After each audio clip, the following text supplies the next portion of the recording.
Hello everyone, welcome to my channel. So we are going to solve GATE 2014 thermodynamics question. So I will first show you the questions, which are the questions which I am going to solve. You can pause the video and see the question.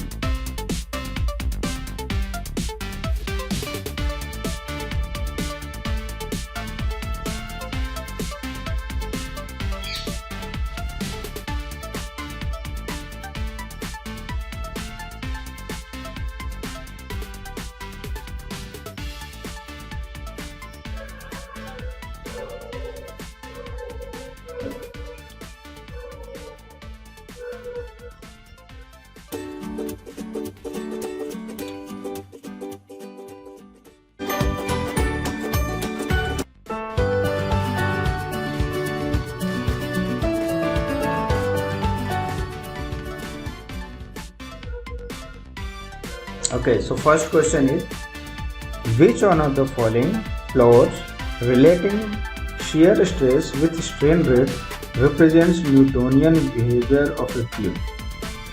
Okay. To have a Newtonian behavior, we require shear stress directly proportional to strain rate. Right, the first criteria. And second one is that when strain rate is 0, then the shear stress should also be 0. Hence there is no presence of shear stress initially. Here the shear stress arises because of the viscosity, right? And we know tau is equal to mu du upon dz, which defines the amount of shear stress. So locally there is a strain also, and correspondingly this strain rate, so this tau is directly proportional to strain rate. So this will be option Q will be your correct answer, right? Because this is proportional and also at 0 strain rate there is no shear stress. Okay, option B. Now let us move. Which one of the following is not an intensive property? Okay. So what is the property of intensive? Intensive means independent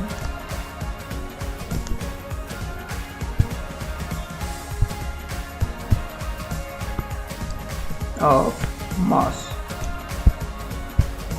That means it is not dependent on mass.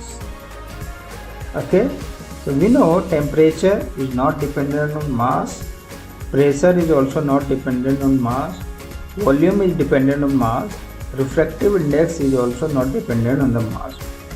So this is not intensive property, that means it is extensive property. Okay. Next one, the Pilling-Bedworth ratio is defined as. This is also called as PV ratio.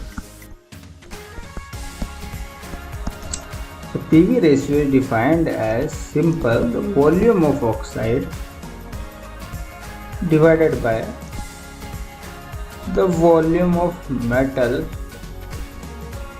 right, which is consumed for formation of oxide. Volume of metal consumed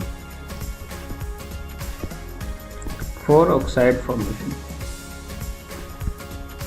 Okay, so see the option. Here it is giving molar weight of the oxide divided by the molar weight. It is not the correct one. Volume of the oxide divided by the volume of the metal. So it is the correct one. Let us see option C.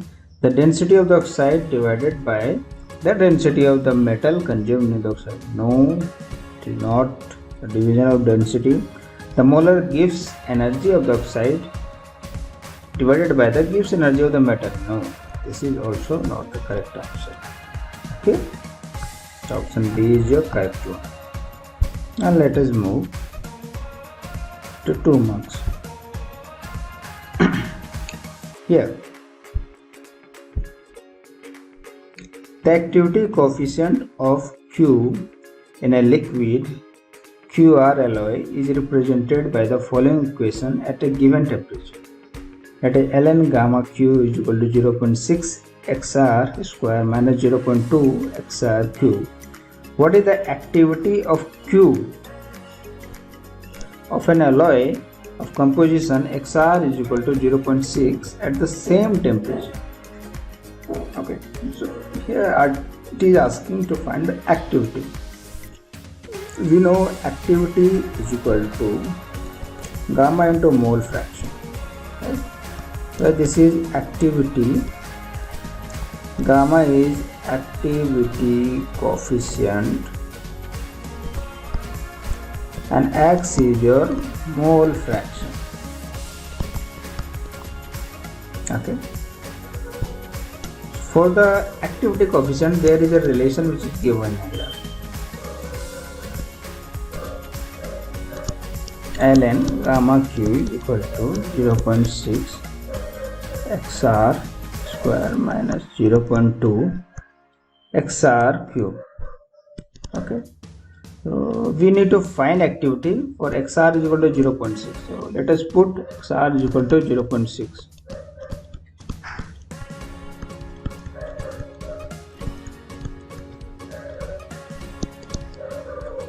Then do the calculation. 0.178. So gamma Q will be e to the power 0.178. This will be,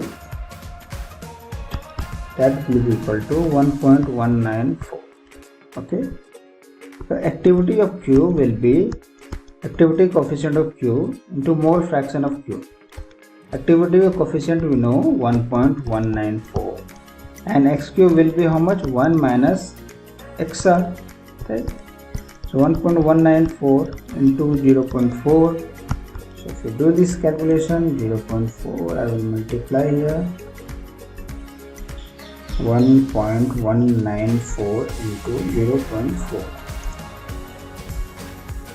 So it will be 0.4776. So this is your answer, the activity of Q. Okay. Now let us move.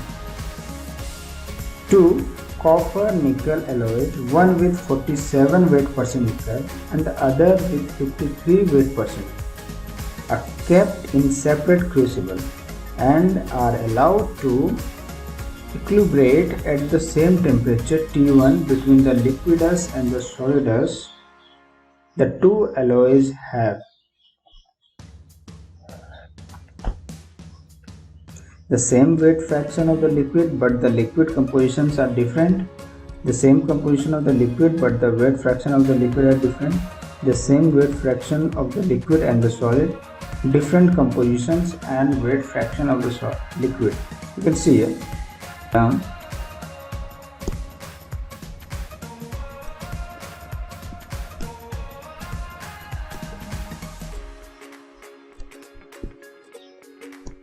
Like suppose this is for copper zinc, copper nickel, sorry. Okay. Then one with 47 weight percent. Suppose this is a 47 weight percent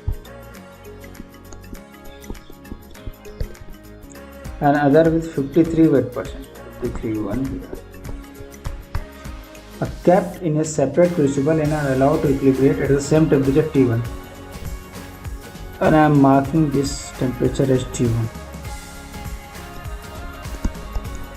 between the liquidus and the solidus. It is between the liquidus and the solidus. Okay, so this is 53 weight percent and this is 47 weight percent.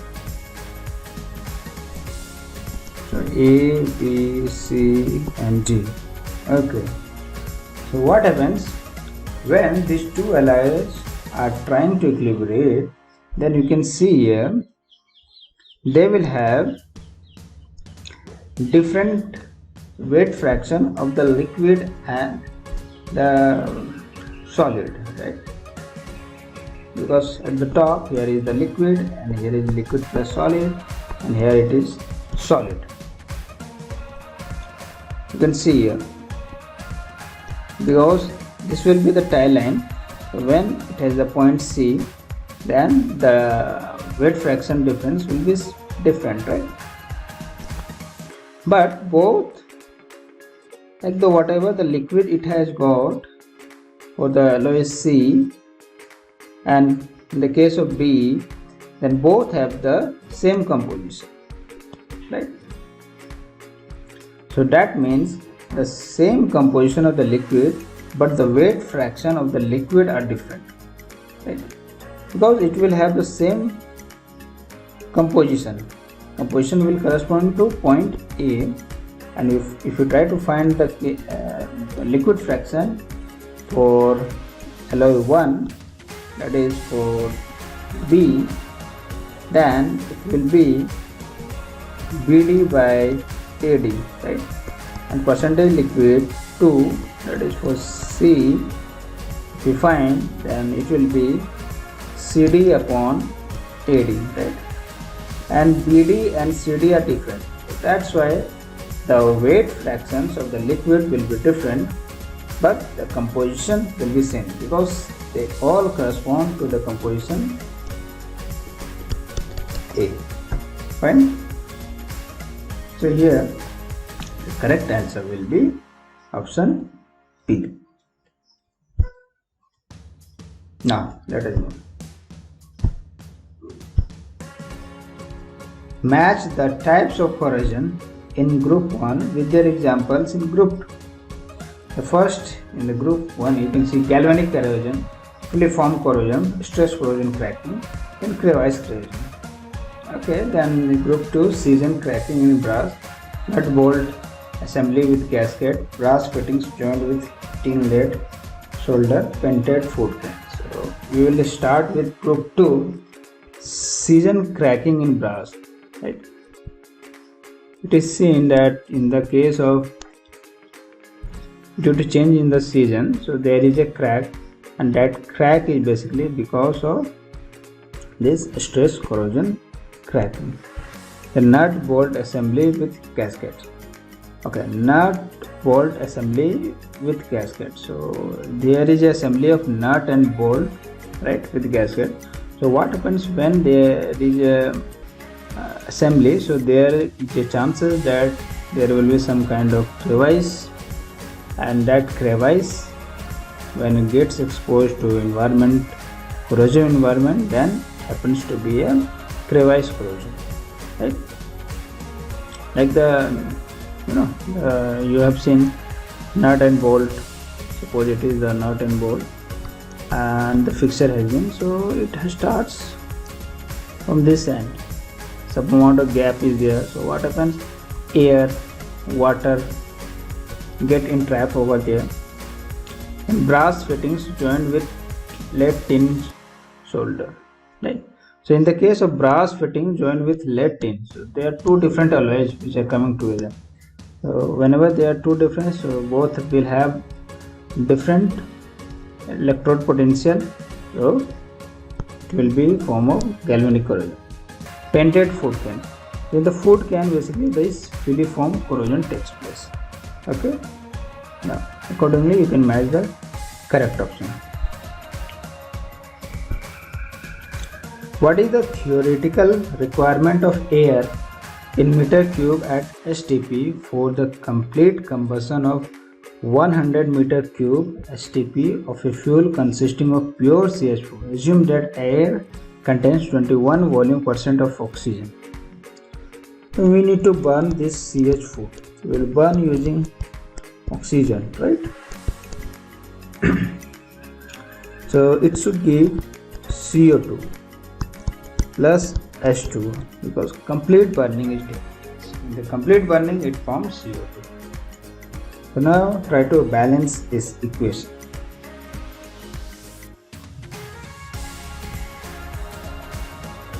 So we can do the balancing, like if I take 2 over here,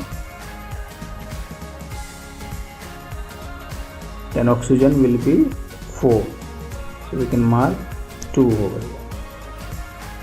Okay, it is balanced. That means 1 mole of CH4 requires 2 mole of O2. Right? Fine. So that means if you take a standard temperature and pressure, then 1 mole contains 22.4 liter. So 22.4 liter of CH4 will consume 2 into 22.4 liter. Fine. So here it is given 100 meter cube. So 100 meter cube will directly consume 2 into 100 meter cube of O2. Fine. Now we know air contains here 21 volume percent, which is given here, and we need to find the amount of air. Right. So the 21% of this amount, let it be X, will be how much? 2 into 10 power 2 into 100. Okay. So this is the amount of oxygen which is consumed. So X will be 200 into 100 divided by 21. Right? Now if you calculate this, 952.38 meter. So this is the amount of air which we require, because 21%, if you calculate 21% from this air, so that will be the oxygen, and that will be equal to the amount which is getting consumed here. Fine. Okay. Next question. An electrolytic refining cell for copper consists of an alloy with activity of copper 0.8 as the anode and pure copper as the cathode. What is the absolute value of the cell potential in millivolts at 25 degrees centigrade given that copper is divalent? Faraday constant is 96500 coulomb per mole, and the universal gas constant is 8.314 joule per mole Kelvin. Okay. Now here electrolytic reaction is taking place. So there is a anode and there will be a cathode, and this is impure one and this is pure one, and it has got activity of copper is equal to 0.8, and since this is a pure one, so activity will be how much? 1. This is the electrolyte and it is of copper, so it will form copper ions, right? That is Cu2 plus, and this Cu2 plus will deposit on the pure copper, right?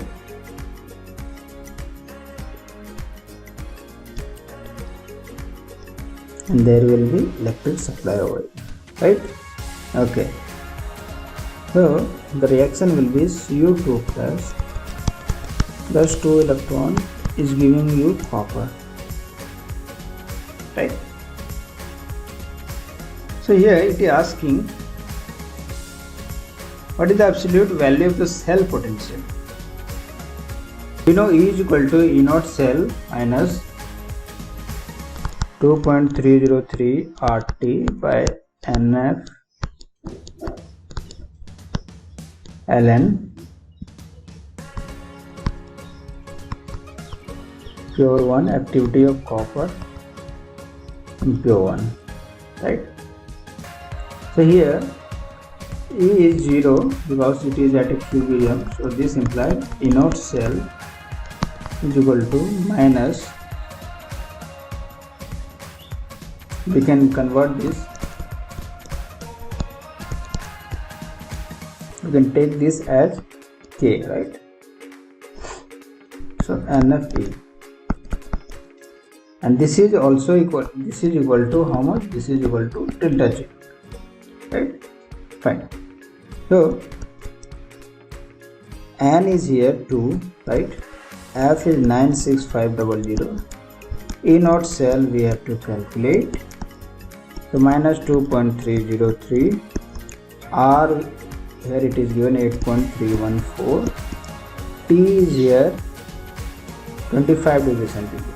That means 275 plus 25, 273 plus 25, that is 298. ln 1 divided by 0.8. Okay. So this is the equation which you have got. Now do the calculation by yourself. Then you will find E naught cell will be 2.86 into 10 to the power minus 3 volt. I have done a calculation.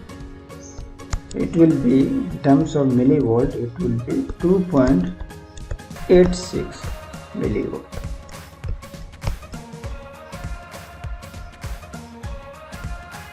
Right? Okay. Now let us move to the next question. Assume that Sievert's law holds for solubility of hydrogen dissolved in a thin metal foil. If the partial pressure of hydrogen in contact with the foil is increased by a factor of 4, the solubility increases by a factor of. Okay.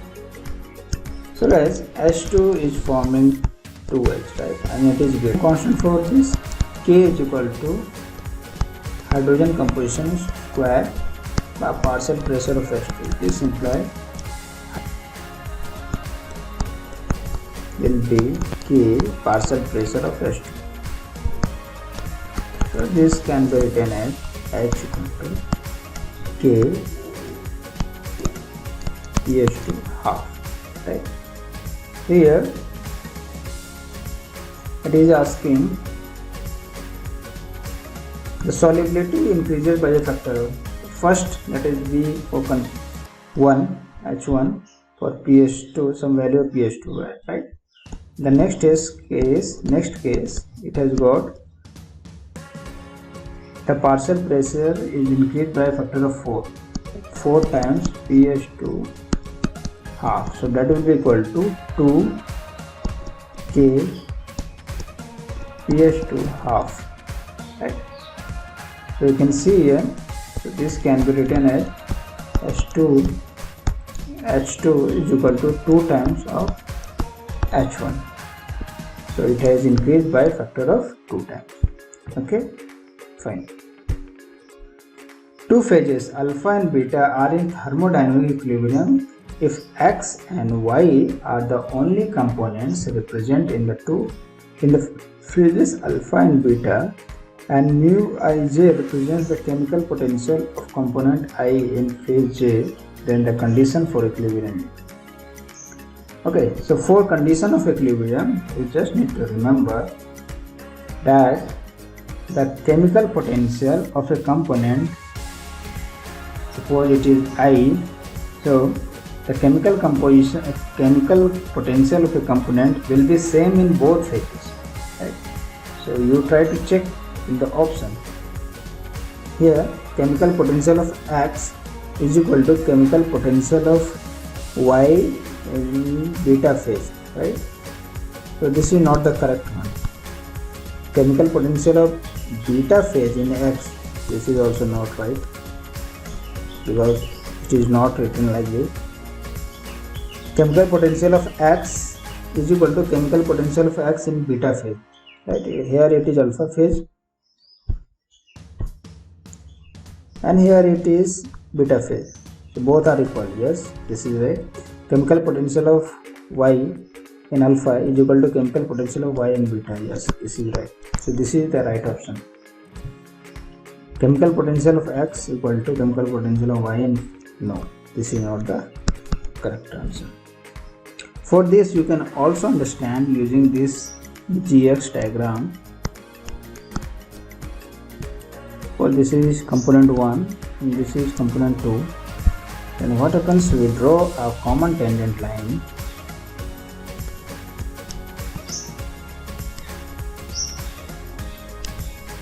When we draw the common tangent line, so these 2 points are same for both LOI, like LO1 and LO2.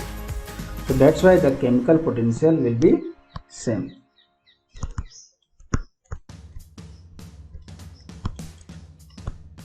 Of a component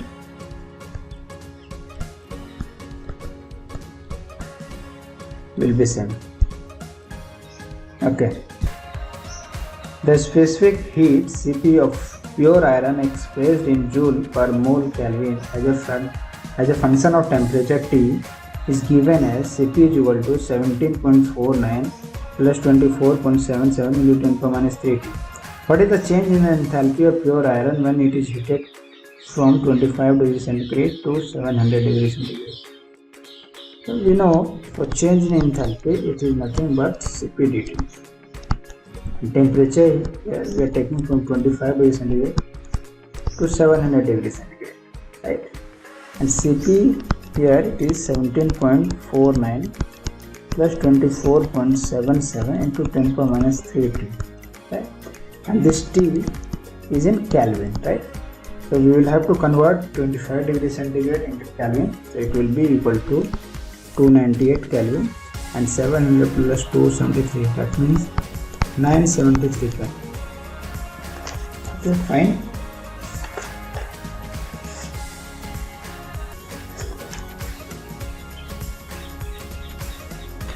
You simply do the integration.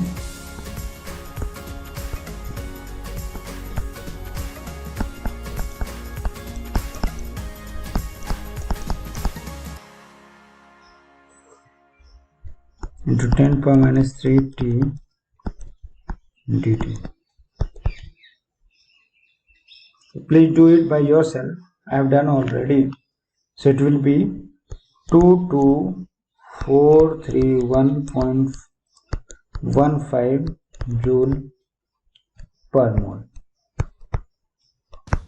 Okay guys, so thank you everyone. Hope this will help you in your GATE preparation.